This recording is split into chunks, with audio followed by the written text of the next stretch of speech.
Welcome back, everyone. Hope you're all having a fantastic December. As am I. Things are looking great, and the run up to Christmas is rather exciting. Now, let's jump into the UK dividend portfolio, which has just surpassed £4,000. This is actually quite an accomplishment on my own part.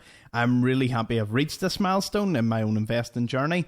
It hasn't been consistent saving from pay. It's been more so me just selling off stuff that I had sitting around me, collectible stuff that I was no longer into. And I've reached this point, and it's a great feeling. And even better than that, the dividends coming in are even better. So far, I've gained £40, but coming into 2023 is the year that I'll definitely see some good returns, estimating it around, without even putting any more money into it, about £218 for 2023.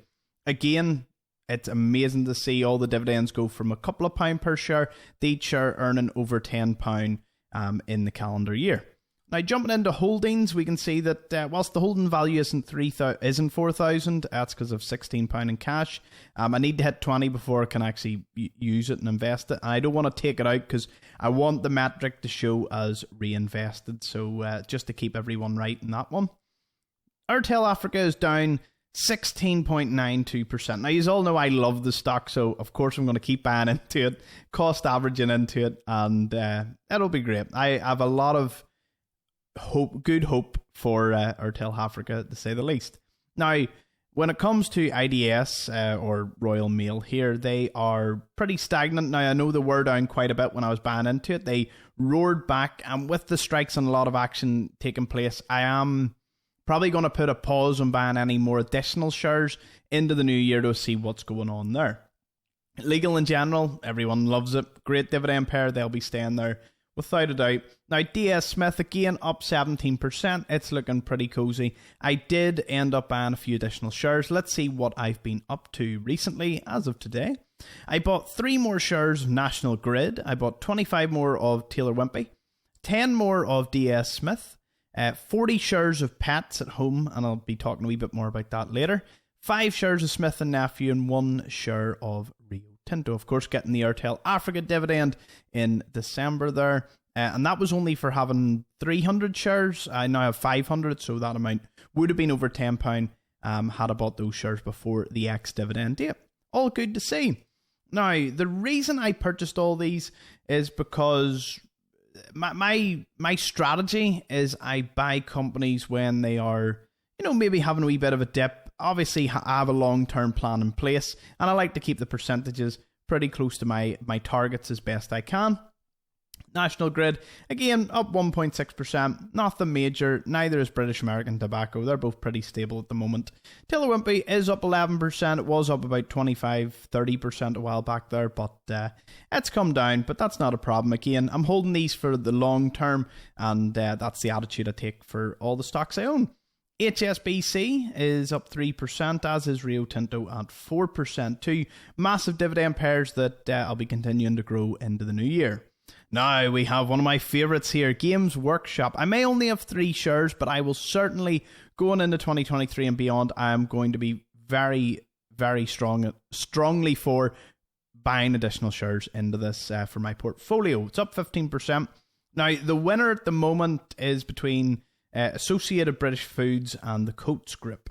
One sitting at 22% in the green and the other one 27%. I need to buy more of Associated British Foods, but because they're up so much, I want to see how their stock price goes into the new year. If it doesn't, go any higher or it kind of stabilizes, I will, of course, just buy additional shares to bring up the percentage. Pets at Home, I did say they were actually down in my portfolio 24%. I ended up nearly doubling my shares, so from 60 to 100, and that has brought my cost average down. I'm very happy with them going into the future. I have no problem with Pets at Home, so let's keep at it. Smith & Nephew, again, bought some additional shares. They hadn't got much loving recently, so I decided to buy a few more. It'll be good to see all these pay dividends into the new year. And of course, I want to do a wee bit more investigation into it. And to give you an idea as to my strategy. Now, when you look at my snowflake, it's pretty well rounded, but I will tell you personally, this is what I look for when I'm looking at my own stocks. I want a well-valued, good dividend-paying, financially healthy company. They're the three metrics that you can see across the board are more or less present with every single one of them. The two exceptions, of course, being National Grid for health, as is Legal in General. They don't score great in the health side, but again, they're completely different beasts when you're analysing their balance sheets. As for the rest of them, you can see that they all score pretty much, great in all three of those. The only two dipping on the valuation would be Games Workshop at the moment and Rio Tinto. But again, going into the future, they're financially healthy and they pay good dividends. So that's my three metrics. Future growth, it's hard to predict. I take analysts, predictions into account. Sometimes, obviously I like to see a positive outlook for any company I'm personally investing in, but I don't take it as, a major thing. I instead go look at their valuation against like a discounted cash flow model, or then I go on to intrinsic value, and that's how I would look through it. Now, let's jump over to everyone's favourite calendar, the dividend income one. January is going to be fantastic. Actually, my best month at £21.33 currently. That's with Games Workshop, Associated British Foods, DS Smith, Pets at Home, and National Grid. The best of which being DS Smith, bringing in approximately, well, it's confirmed, £6.60, followed by National Grid at £5.89. Exciting times, isn't it? We can see from the dashboard that my annual income's estimated 218. Now, there is one wee thing about that.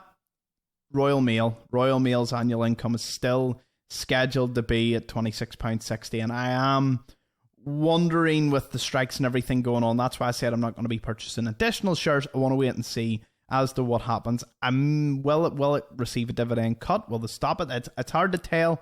Moving forward, as I said, a bit of caution with that one. We'll see what happens. I believe what I did buy them at was a really good price, so I'm sticking with them in that sense.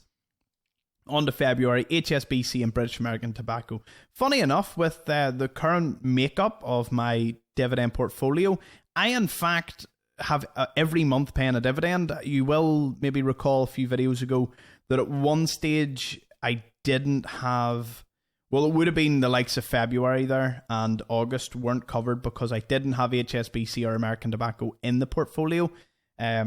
Obviously, it's not a major target, but I would love, ideally, to have every month at least a pair in it, but it's just worked out nicely. It shouldn't work out like that if you're ever looking at, I would never suggest any financial advice anyway, but I would never suggest going off any company just because you want to fill a month in a chart, obviously. But it was good to see it work out. March looks pretty scary, but that's, for £33.89. That's obviously Rio Tinto coming in there with Legal in General, two massive dividend pairs alongside Royal Mail. At £13.30 though, I don't know. I don't think it's going to come through. Call me crazy. That's just my opinion. We'll have to wait and see. See what happens anyway. And then the calendar, any ex-dividend dates. We'll see. I miss Pets at Home there in December. Bit of a bummer, obviously. Sometimes you miss the opportunity. It happens. I accept that. But with Airtel Africa coming in, did I buy additional shares? Who else did I buy? No, I didn't. I didn't buy any more of Airtel Africa. It's still 500. Okay. And yeah, and you can see Cineworld and Tesla sit there. The US dividend portfolio, I can't wait to start it. I did a video on Caterpillar earlier. Highly recommend you check that out if you haven't already. And as that sort of gives a segue into at least one company that I'll be looking into, the others being the likes of Coca-Cola. And I'm even looking into American Express, but as I said, all speculative until I actually start that portfolio. Going into the new year, I'm going to try.